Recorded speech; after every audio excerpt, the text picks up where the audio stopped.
everyone, so I have come today to read you a story, and I teach Sent to Raise class, so some of our smaller children in the school. So we read a lot of picture books that are much shorter with lots of pictures, but I thought today I would challenge myself. It's always good to give yourself a little bit of a challenge with reading, and I've chosen a chapter book to read today, so I'm going to read you the first chapter of this book. Does anyone know what this book is? This is Matilda by Roald Dahl. Perhaps you know the story of Matilda, or you know some of Roald Dahl's other stories like The Twits or Charlie and the Chocolate Factory. If you like any of those books, then you might love Matilda as well. And this is my favourite book in the world. I love Matilda. So I thought I would read you this one today. And this is nice because it's a chapter book, so a little bit longer. But if you think that you still really like to have pictures in your stories, this is lovely because it has got some pictures in it too, which is really nice. So if you want to challenge yourself to a chapter book, but you'd still like some pictures, these books are lovely. Chapter 1, The Reader of Books. It's a funny thing about mothers and fathers. Even when their own child is the most disgusting little blister you could ever imagine, they still think that he or she is wonderful. Some parents go further. They become so blinded by adoration, they manage to convince themselves their child has qualities of genius. Well, there is nothing wrong with all this. It's the way of the world. It is only when the parents begin telling us about the brilliance of their own revolting offspring that we start shouting, "Bring us a basin, we're going to be sick." And there she is, a little picture of Matilda there reading her book. School teachers suffer a good deal from having to listen to this sort of twaddle from proud parents, and they usually get their own back when the time comes to write end-of-term reports. If I were a teacher, I would cook up some real scorchers for the children doing doting parents. "Your son Maximilian," I would write, "is a total washout. I hope you have a family business you can push him into when he leaves school, because he sure as heck won't get a job anywhere else." Or if I was feeling lyrical that day, I might write, "It is a curious truth that grasshoppers have their hearing organs in the sides of their abdomen. Your daughter Vanessa, judging by what she's learnt this term, has no hearing organs at all." There's the parents at the top there and some of the children down here. I might even delve deeper into natural history and say, the periodical spends 6 years as a grub underground and no more than 6 days as a free creature of sunlight and air.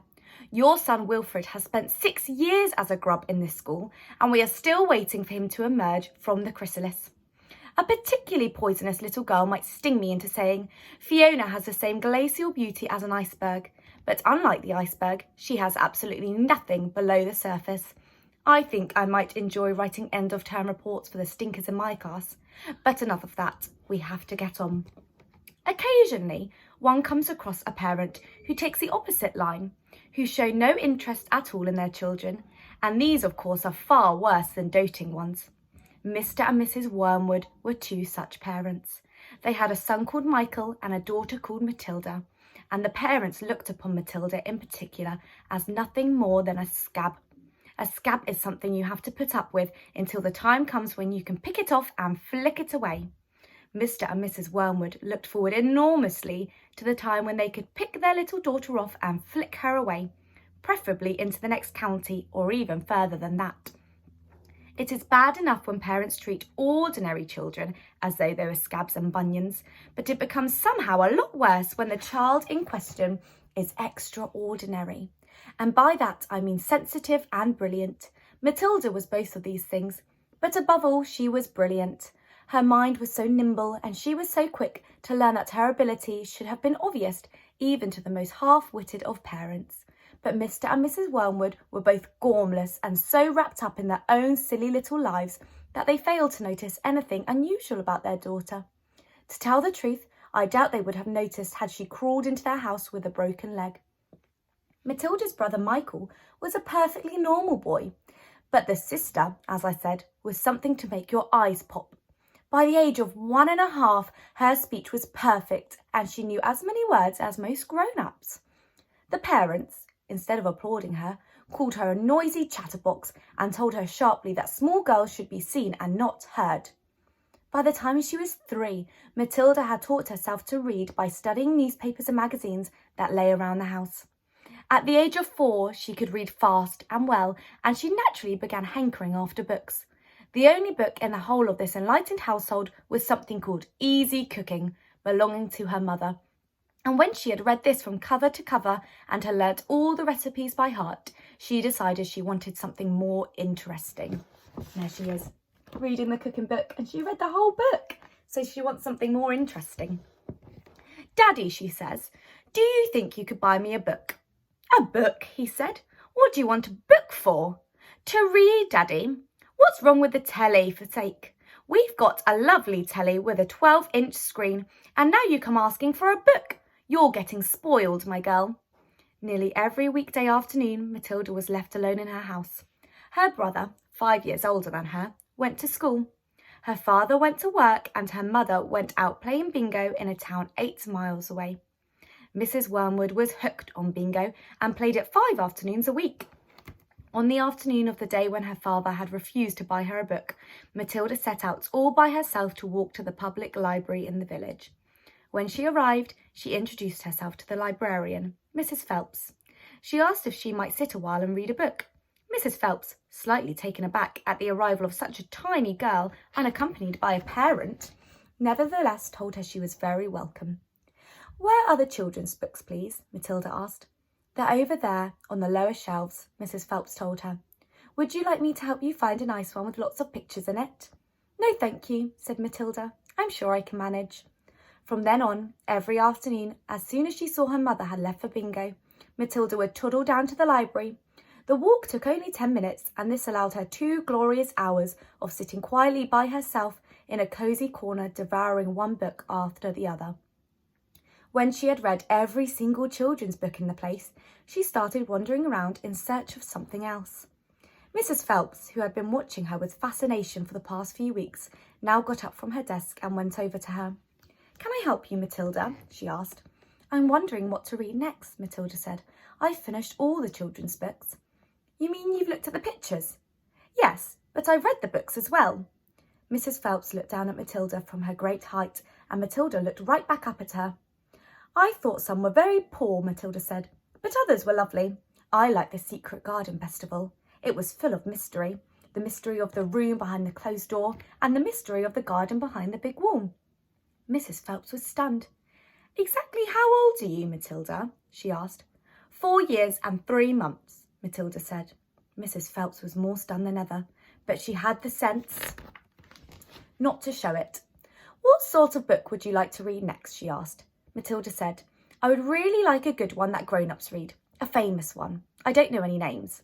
Mrs. Phelps looked along the shelves, taking her time. She didn't quite know what to bring out. How, she asked herself, does one choose a famous grown-up book for a 4-year-old girl? Her first thought was to pick a young teenager's romance of the kind that is written for 15-year-old schoolgirls, but for some reason she found herself instinctively walking past that particular shelf.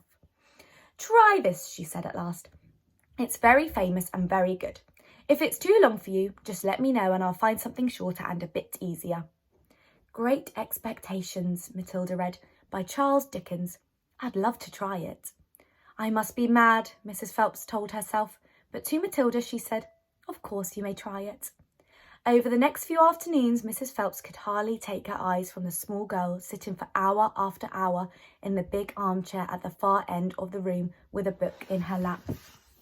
There's Matilda there, sitting on that big armchair, bigger than her, with a book in her lap. It was necessary to rest it on the lap because it was too heavy for her to hold up, which meant she had to sit leaning forward in order to read.